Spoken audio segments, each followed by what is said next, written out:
Well, I have been doing oral histories with Uncle Bob for a couple of years.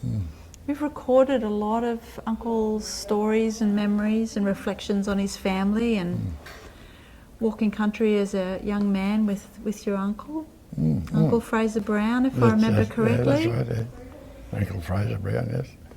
And the 2019 is the year of mining's end on Stradbroke. It's come about after 17 long years to gain native title. The announcement about that native title, campgrounds, the end of sand mining happened in 2011. The determinations, native title determinations, meant that mining was to end, and all these years later it's happening. And Uncle has talked, as he mentioned earlier, about Wadama, replacing the footsteps of the ancestors, rejuvenating the spirit of the land. So here in this painting there's something of the swirling spirit of the land, rejuvenating. There's a little bit of gestural work there which kind of blends the spirit of the land with the man. There's something of coming from the darkness to the light, the blistering light of sun. There's even a bit of dribbling paint, which to me is almost about the tears that all of this, the perpetrations of acts against Aboriginal people and their relationship to the land, it's caused a lot of suffering. And so it's a cause for due ceremony this year with mining's end. So this painting commemorates that. I know that Uncle's had a very big role, a seminal role in native title determinations over Minjerribah, Quandamooka country, and it's still happening. It's still in process with Mulgumpen, yes. and the coast. Yeah. Do you know I put a little bit of like purple in there? Yeah. And to me that is in the blue hue, and it says something about a blueprint.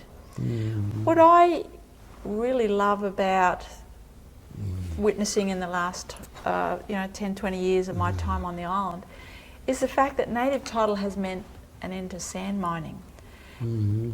And I think that the pathway to us addressing bigger environmental problems like global warming is to looking beyond mining. And if it means we have to drag our governments kicking and screaming to recognise the sovereign ownership, the Indigenous ownership of the land and the role that the Indigenous peoples have in caring instead of exploiting land, we've got a blueprint.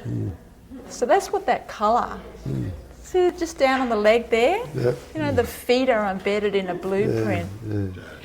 What we set out to do now is to recover the spirit of the land that's been desecrated by years of sand mining. Because what I have said, that Sabalco, the sand mining company, have stolen the footprints of my ancestors.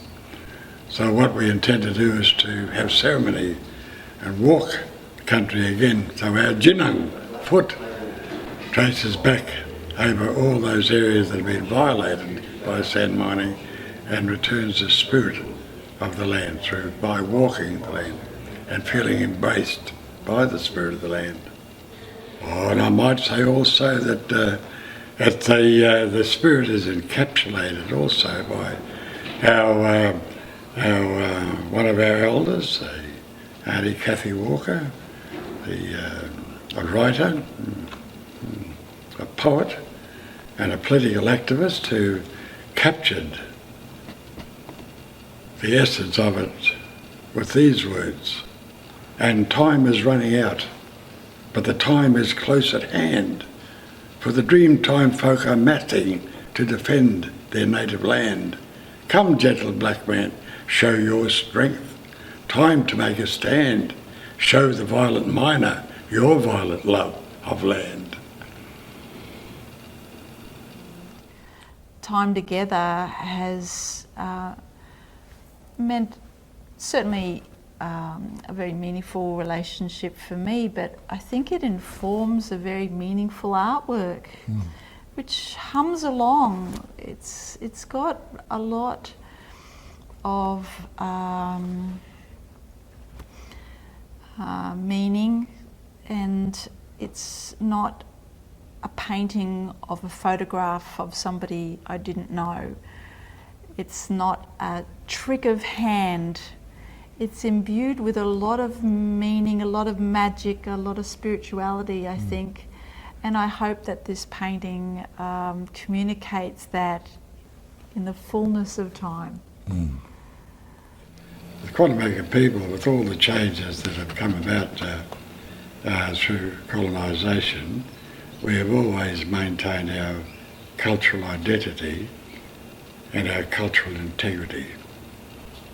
Identity, integrity.